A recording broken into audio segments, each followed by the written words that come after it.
Assalamualaikum warahmatullahi wabarakatuh. Kembali lagi bersama saya Didi Rustandi SPD, guru mata pelajaran IPS di salah satu SMP swasta Kota Tangerang, yaitu SMP Alfitro.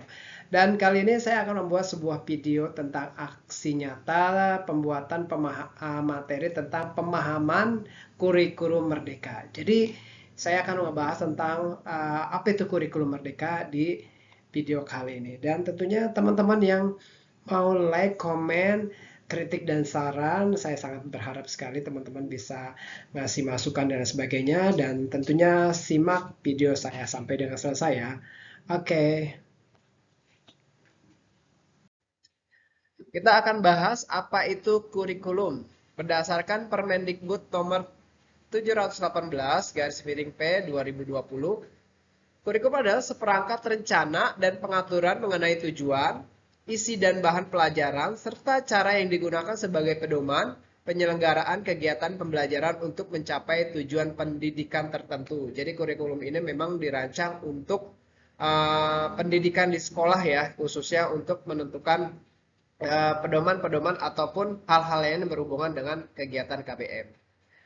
Kemudian yang kita pelajari dalam kurikulum Merdeka kali ini adalah di modul 1 kita akan belajar di apa itu kurikulum, mengapa kurikulum berubah-ubah, dan bagaimana adaptasi perubahan dapat dilakukan di sekolah. Itu kita bisa belajar di PMM ya, atau bisa belajar di tempat-tempat lain seperti aksi nyata lainnya ya. Kemudian di PMM ini kita juga akan belajar tentang kurikulum merdeka, mengimplementasikan merdeka belajar melalui pemahaman belajar dengan paradigma baru, dengan menerapkan kurikulum merdeka di satuan pendidikan masing-masing sekolah. Jadi bisa jadi kurikulum merdeka ini sama ya di seluruh Indonesia, tapi bisa jadi pengimplementasiannya, penggunaannya, ataupun cara pengajarannya pasti berbeda-beda karena setiap anak beragam ya. Kemudian untuk itu, kurikulum dirancang untuk kebutuhan siswa. Belajar harus menyenangkan. Bagaimana kita harus mengetahui minat, bakat, dan karakter siswa kita rancang melalui kurikulum ini. Karena setiap siswa pasti mempunyai bakat, minat, dan kemampuan berbeda-beda, maka setiap sekolah bisa jadi mempunyai potensi yang berbeda, mempunyai karakter yang beda sesuai dengan keadaan sekolah masing-masing ya. Kemudian fungsi kurikulum apa sih? Kurikulum yaitu alat untuk mencapai tujuan pendidikan nasional, juga sebagai pedoman bagi guru dan murid agar pelaksananya proses belajar mengajar dengan baik untuk mencapai tujuan pendidikan tertentu.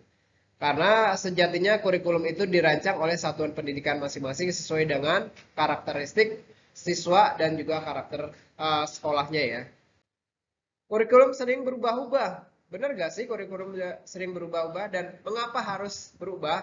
Iya, saya setuju kurikulum itu harus berubah karena harus disesuaikan dengan kebutuhan siswa. Sesuai dengan kebutuhan siswa. Karena setiap siswa mempunyai kebutuhan yang berbeda. Kemudian juga harus relevan dengan perkembangan zaman. Ya, harus relevan dengan perkembangan zaman. Kemudian menyiapkan generasi siap di masa depan. Karena kalau kita kurikulumnya tidak berubah, stuck dengan kurikulum yang lama, itu biasanya lebih condong kepada gurunya. Jadi kemauan gurunya seperti apa, kemauan sekolahnya seperti ada. Guru harus membuat rancangan tersebut. Tapi di kurikulum Merdeka ini kita berpatokan pada kemampuan, minat, bakat, dan keadaan siswa ya. Jadi kita sudah sesuaikan. Sehingga sangat relevan sekali dengan perkembangan zamannya. Dan diharapkan siswa bisa menjadi generasi yang baik, yang siap mentalnya, dan siap untuk menyongsong masa depan. Oke, kali ini kita akan ngebahas 5 prinsip pembelajaran dengan paradigma baru. Yang pertama, mempertimbangkan kebutuhan capaian belajar murid saat ini. Karena kita juga harus melihat kebutuhan siswa, bukan melihat kebutuhan sekolah atau guru ya. Jadi kurikulum itu dirancang untuk mencapai belajar siswa ya. Kemudian membangun kapasitas belajar murid menjadi pembelajar sepanjang hayat. Karena diharapkan ilmu yang dia dapat di sekolah bisa dia kembangkan sampai di sepanjang hayat para siswa. Kemudian juga mengarah pada masa depan yang berkelanjutan. Karena berkelanjutan ini tidak cuma sampai di SMP saja, bukan cuma sampai di SMA atau SMK saja, tapi mengarah pada masa depan yang berkelanjutan hingga masa depan mereka ya. Menyesuaikan konteks kehidupan sesuai dengan keadaan murid. Dan kemudian mendukung perkembangan kognitif dan karakter murid.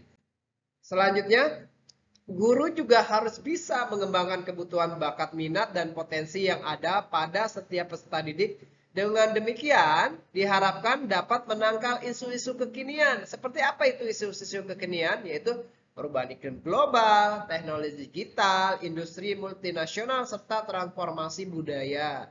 Kemudian juga kurikulum yang baik adalah kurikulum yang sesuai dengan zamannya. Jadi peserta didik diharapkan dapat menangkal isu-isu kekinian. Untuk itu kita sebagai guru juga ikut serta dalam mengembangkan dan merancang kurikulum di sekolah, yaitu untuk kebutuhan siswa. Itulah mengapa kurikulum harus berubah dari kurikulum lama menjadi kurikulum yang baru saat ini seperti kurikulum Merdeka ini. Kurikulum juga harus bersifat dinamis, terus dikembangkan oleh satuan pendidikan sesuai dengan konteks kebutuhan siswa. Oke ya, teman-teman ya.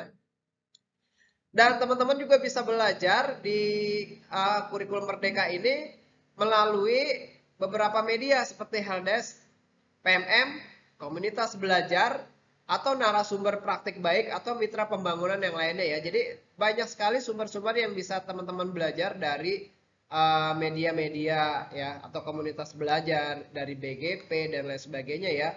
Untuk menunjang kita belajar bagaimana supaya di kelas itu atau di sekolah itu bisa berjalan dengan baik sesuai dengan apa ya kebutuhan para siswa. Jadi kita harus banyak belajar. Mungkin itu saja yang saya bisa sampaikan singkat padat.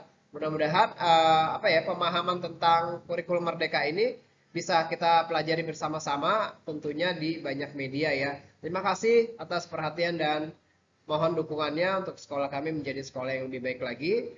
Wabillahi taufiq wal hidayah. Wassalamualaikum warahmatullahi wabarakatuh.